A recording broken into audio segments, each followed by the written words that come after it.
هلو، مساء الخير. لغاية دلوقتي رغم ان تقريبا كل اللي كانوا اصدقاء عندي في الفيس او عند جوزي، تقريبا كلهم عارفين ان احنا متجوزين، ورغم لغاية دلوقتي بيجيلي تعليقات على الخاص والعام وكمان اسلام: هي مامتك ولا مراتك؟ وانا هو ده ابنك ولا جوزك؟ رغم ان انتوا تبقوا عارفين، هي حاجة بس غريبة جدا ومثيرة للدهشة. يا جماعة، الحب والارتباط والجواز، بالذات الحب، ما فيهوش قاعدة، لا يوجد فيه قواعد. يعني مش لازم مثلا يبقى فيه مانيوال. احنا عندنا مثلا في البنك بيبقى فيه مانيوال، اوكي، وفي بروسيجرز وفي بروسيس لكل عملية من عمليات البنك. هنا في الحياة مفيش بروسيس ومانيوال للحب. الحب والارتباط ما فيهمش مثلا شخص عنده 20 سنة لازم يتجوز واحدة عندها 19، او شخص مثلا 190 سنتي لازم يتجوز واحدة عندها 180 سنتي. الحب ما فيهوش رولز، ما فيهوش قواعد. لغاية دلوقتي البنات تبعت لإسلام على الخاص تقول له: بس دي زي مامتك. طب اوكي ماشي، اوكي، انا زي مامته. انا بقيت على فكرة ارد، باي ذا واي، بقيت ارد على كل الفيديوهات، كل الكومنتات على الفيديوهات: انتي مامته ولا مراته؟ بقول انا مامته، اوكي، عشان اريحكم. ما هو ما طب هعمل ايه عشان انتوا ترتاحوا؟ فقول انا مامته، اوكي. وبعدين انا بستغرب يعني تلاقي ست فاضله تعمل لها بتاع 40 50 سنه وداخله معلقه. ايه ده، هو ابنك ده ولا جوزك؟ طب ما انت عارفه انت داخله بتستعبطي ليه؟ او انت فاهمه ان انت هتضايقينا يعني بكلامك الاهبل ده؟ الموضوع ما يضايقش الموضوع. انت مالك؟ هو انت حليتي مشاكلك؟ يعني انت كل المشاكل اللي في حياتك انتهت وخلصتي عليها، فاضل مشكله ان الست دي متجوزه واحد اصغر منها؟ خلاص يعني صح. ما. الفضول، ان هما بيسالوا: ده جوزك ولا ابنك؟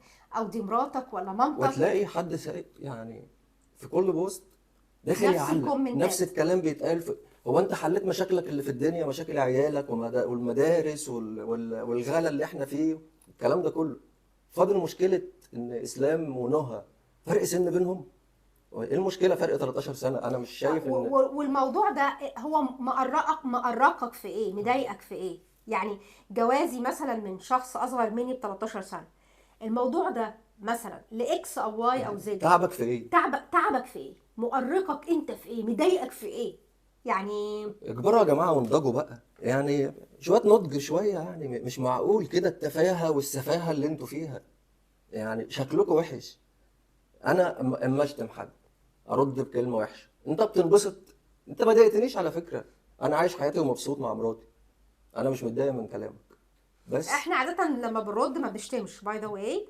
انا دايما عندي تعليقات كده فورمات، يعني انا اشكرك ودمت بخير وتحياتي. حتى الناس اللي بتشتم برد عليها بكل ادب وذوق، وما بعملش هي بلوك لحد. هي نصيحه بس للناس يعني، شوف لك دنيا عيشها، شوف لك حياه.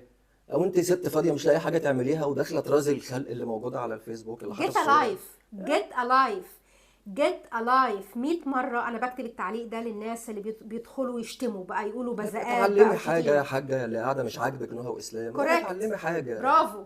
برافو. اتفرج على حاجه تنفعك، مش داخله ترازي في الخلق والناس برافو. تشتمك وتردي ايه جيت الهبل ده؟ جيت الايف. الست او الراجل اللي مشغول بحياة نهى واسلام، وليه هي اكبر منه ب 13 سنة وهي منظرها كبير في السن وعجوزة. جيت الايف، يعني بالعربي احصل على حياة.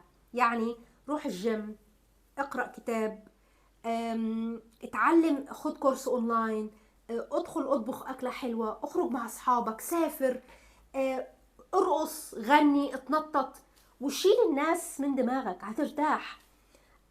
انا اول ما اتجوزت اسلام حصل بينا كلاش، حصلت بينا خناقة عشان بحكي له على ان في حد عندنا في الديبارتمنت، هو في ديبارتمنت اخر يعني، اتطلقوا.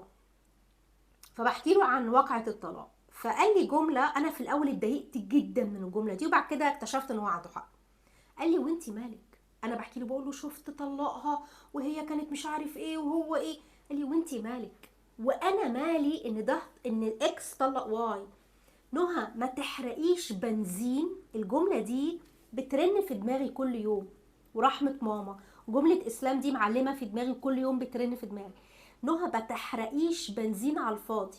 الطاقه بتاعتك بتاعت اليوم ده عامله زي تانك العربيه، البنزين بتاع تانك العربيه، ما تحرقيهوش على اشخاص واحداث، احرقيه عشان نفسك. يعني استفيدي بيه انت بقى في شغلك، بيتك، هواياتك، العبي رياضه. فكر في نفسك وحياتك. يس. انا ماليش دعوه فلان طلق وفلان اتخانق مع مراته وفلانه اتخانقت مع امها، ما يخصنيش، انا مالي. اسلام اخر حاجه بيهتم بيها احداث الناس، او ده طلق، ده اتجوز، ده عاش، ده مش عارف ده سافر، ده اشترى. ما حتى حياه بيهتمش بحياه المشاهير مثلا، لاعب كوره، مطرب، ده تامر حسني طلق مراته، احنا مالنا يا جماعه؟